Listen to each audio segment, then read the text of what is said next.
Hi, KeithFraser, and I'm the Chair of the Youth Justice Board for England and Wales. We're the statutory body that has oversight of the whole of the youth justice system. I'd say the key thing that we are here within the justice system is to be the voice of children, to look at it from the perspective of children, because if you don't speak up for those children, they can get forgotten, they can get overlooked, they can get marginalised, and they can get stigmatised. I want to set a culture within the Youth Justice Board and also those in which I operate. And if I first of all talk about my values, and my values are three things. It took me a long time to get to this position, and they're based on community, team and trust. Now, the things that drive me are around doing things for the community, and in this instance it's around children. And the way I like to achieve things is through the team, and it's very much underpinned and right the way through actual bedrock built on trust. Because I think without trusting relationships, things don't happen. The values that the profession would require within an organisation like ours, and others really within public life, and they'd be around integrity. Integrity is absolute paramount, because you are there on behalf of the public. You might have an influential role, but you shouldn't forget that you're providing a service. You're also looking after public money and also spending public money as well. I'd also say selflessness as well, because you do give a lot of yourself to provide that service to the public. It requires a lot of patience, but also a lot of passion as well.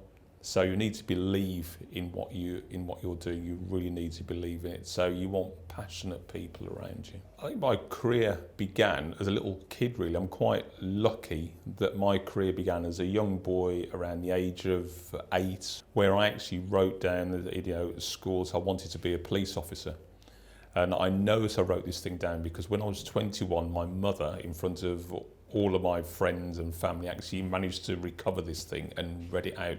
So the kind of dream started then when I was about 8 years of age about wanting to be a police officer. I wrote to the Home Office when I was 14, and actually applied, filled out the application form with all my correct details.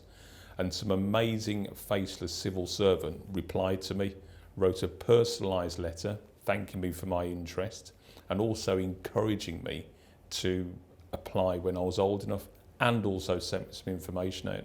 And that individual does not know the impact they had on me. It was immense. As soon as I got to the age of 18 and a half, as soon as I could do, I applied. I had a 4-line letter which just said, can I have an application form, please? I'm doing these A-levels at the moment, and I was going to send that to every single police force in the country until somebody had me.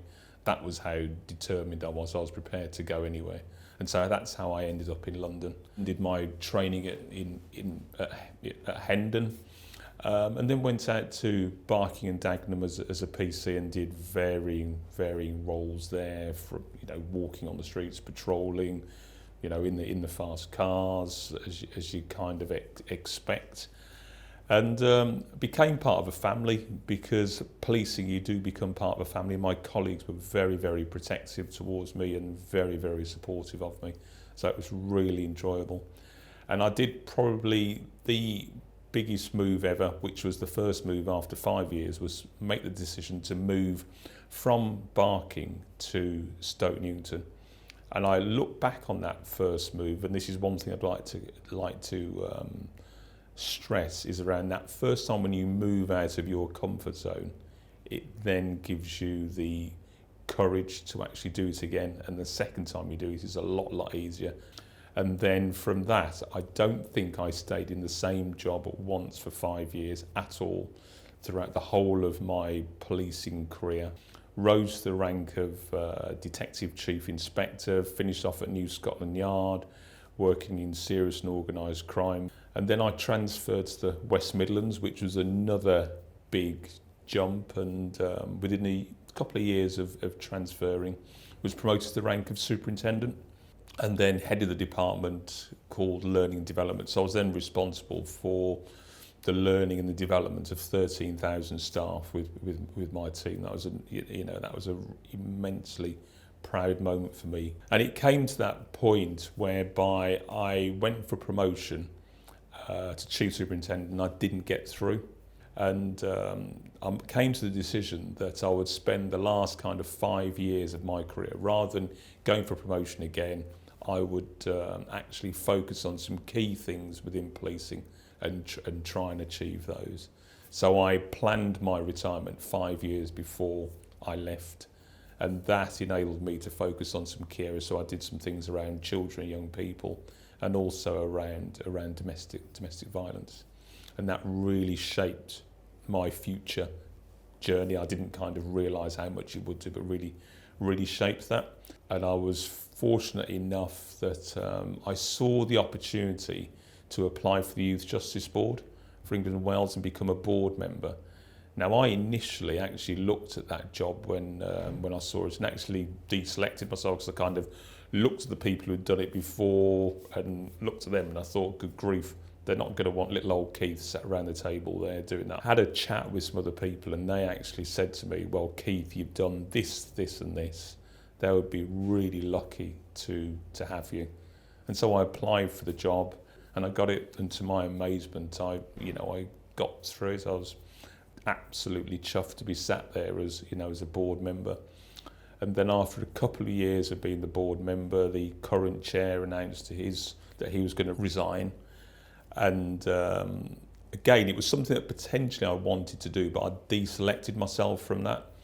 And I had a think, and I thought, right, okay, I either go for it or I don't go for it. And I made my mind up to go for it. And so I applied and went through the whole process, selection panel, interview with the Lord Chancellor, number 10 selection process. And then I got the appointment from the Lord Chancellor, and I was absolutely chuffed, as was my mother and family, and absolutely fantastic.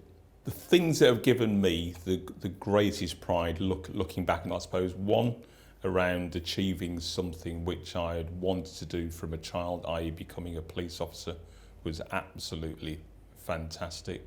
And then now being the chair of the Youth Justice Board for England and Wales, a kind of position which I thought that I would never ever be in. When I'm sat in a boardroom with the Lord Chancellor, the Attorney General, Solicitor General, loads of Chief Constables, senior judges, etc. And their peers, so to speak, where our views are equally listened to, for me is quite humbling. Yeah, where I'm at the moment is one of my proudest moments, and being able to champion something which I really care about. I've got a degree. I was a senior cop. I'm now the chair of the Youth Justice Board for England and Wales. I've been heads of department, led hundreds of people, multi-million-pound budgets. I was head of learning and development as well for 13,000 people. The reason why I say that is because when I come out to people and tell them that I am dyslexic, I feel as I still need to justify myself and the facts I can achieve, because I know that once I've said those words that people will judge me. Now, I didn't find out until I was 45. Prior to that, I knew that my spelling was awful. I knew that I was a bit slower reading. My writing, it was like a spider had crawled across the page, and it still is. And I developed coping mechanisms to deal with the challenges that I had, which enabled me to do my job. And after speaking to a number of people, I actually found out around the number of skills that you've got. So it changed my whole mindset into, I then understood why I operate in the way that I do. So I understood that dyslexics are very good in relation to problem solving strategies. They're often engineers, artists, and actually found out that when you talk to people, there's a lot of really famous, high achieving people, like, for example, one of the top space scientists in this country is a black female scientist, and she has dyslexia. The amount of people I now know who are really well achieving, and it hasn't held them back. But what the message I'd want to get across is, find out what your strengths are in relation to that. One, don't ignore it, because if you ignore it, other people aren't going to take it seriously. And two, find out and focus on what you can do.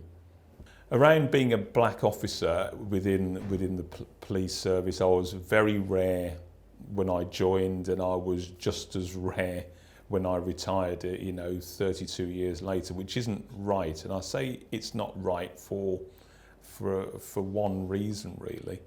Policing polices different people. So you need a service that can actually provide a service to the complexities of the people that it's trying to provide that service for. So that's one of the things I really champion, really, is around having a diverse workforce that polices a diverse community.